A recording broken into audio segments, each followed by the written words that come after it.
Resolução do exercício de Físico-Química, Metalurgia e Materiais do professor Paulo Rangel Rios e dos alunos Camila Fonseca da Silva e Matheus Carvalho Nascimento, da Universidade Federal Fluminense.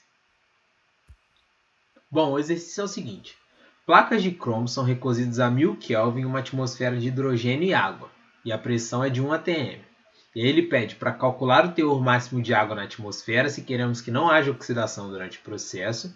E ainda ele pergunta se as placas de cromo serão oxidadas se elas forem recozidas a 500 Kelvin na mesma atmosfera calculada no item A.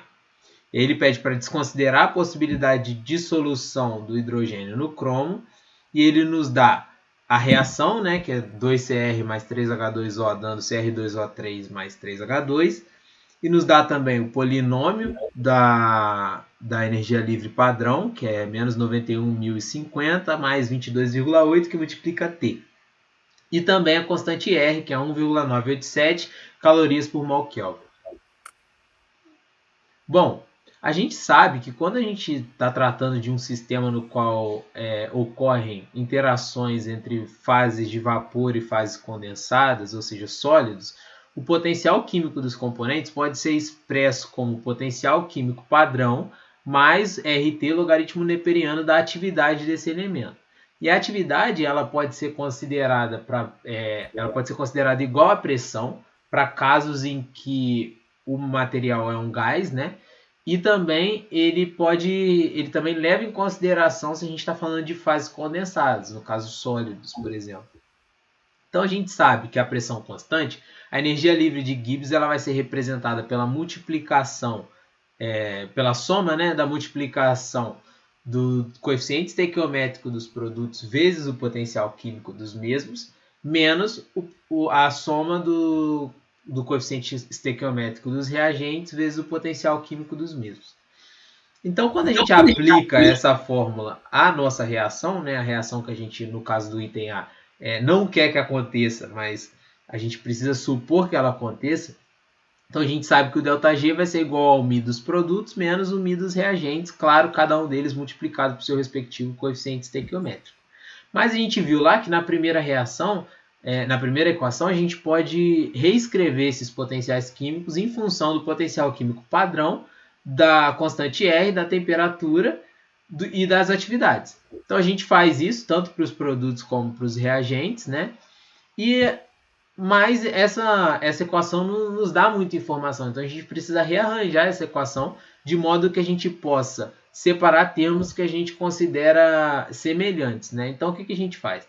A gente separa o potencial químico padrão dos produtos, o potencial químico padrão dos reagentes, subtrai um do outro e soma com um valor que a gente colocou em evidência, né? Que é o RT, o logaritmo neperiano das atividades. Então essas atividades, que na verdade elas estariam ali somando ou subtraindo, a gente transforma em frações, né? E multiplicações e divisões, justamente porque a gente está tratando de propriedade de logaritmo. E uma outra propriedade, né, é que, por exemplo, o hidrogênio ali e a água estão aparecendo ao cubo, porque aquele 3 que estava multiplicando o termo anteriormente, ele pode ser reescrito como cubo. A gente sabe, por exemplo, que 3 vezes logaritmo neperiano de x é logaritmo neperiano de x ao cubo. São as mesmas coisas. Então a gente reescreve dessa forma porque é mais conveniente para a gente. Bom, então a gente, olhando, né, para aquela equação ali da última linha, o que a gente pode identificar? Né? A gente identifica primeiro que nós temos uma subtração entre os potenciais químicos no estado padrão dos produtos com os dos reagentes. E aí isso a gente sabe e a gente chama, né, da energia livre no estado padrão. Então a gente identifica esse primeiro termo. Um segundo termo que é possível identificar é que aquela razão entre as atividades ali a gente pode chamar de uma variável, né? A gente dá um nome para ela, que é justamente o quociente das atividades. Então a gente sabe que o ΔG vai ser igual ao ΔG0 mais RT logaritmo neperiano de Q. Porém, por se tratar de uma situação de equilíbrio, o ΔG a gente sabe que no equilíbrio o ΔG é zero, né? É uma propriedade da energia livre de Gibbs, e que o quociente das atividades no equilíbrio pode ser chamado de constante de equilíbrio.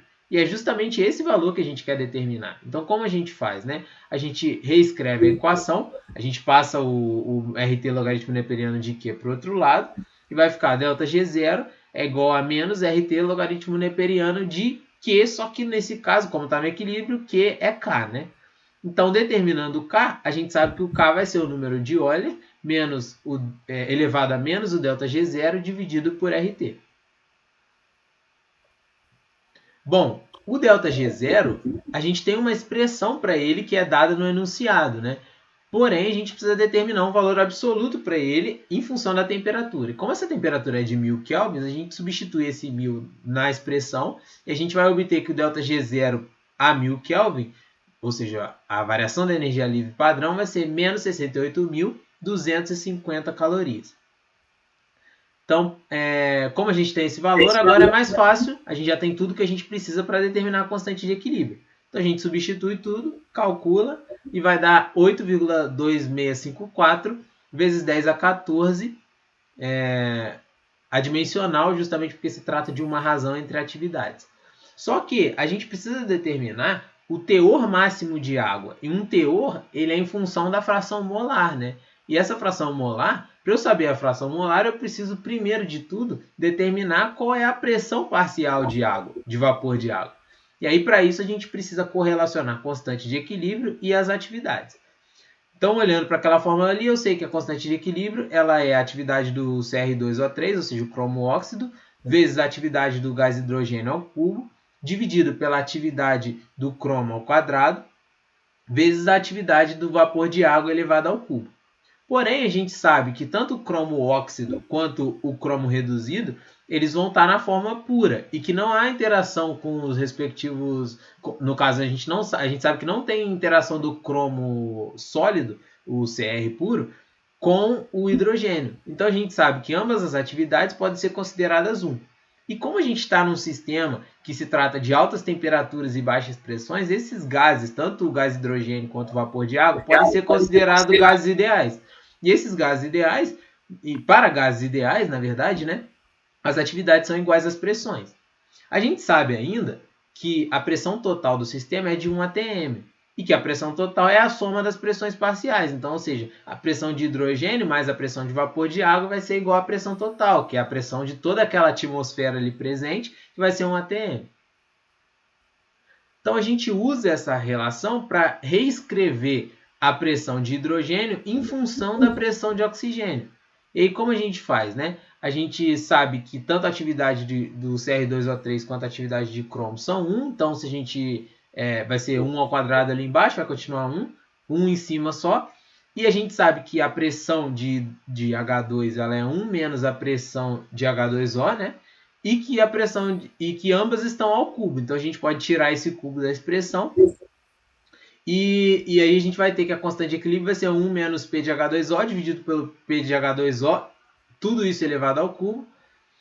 Então a gente pode passar isso para o outro lado, né, na forma de fração, elevado a 1/3, né, que no caso seria a raiz cúbica.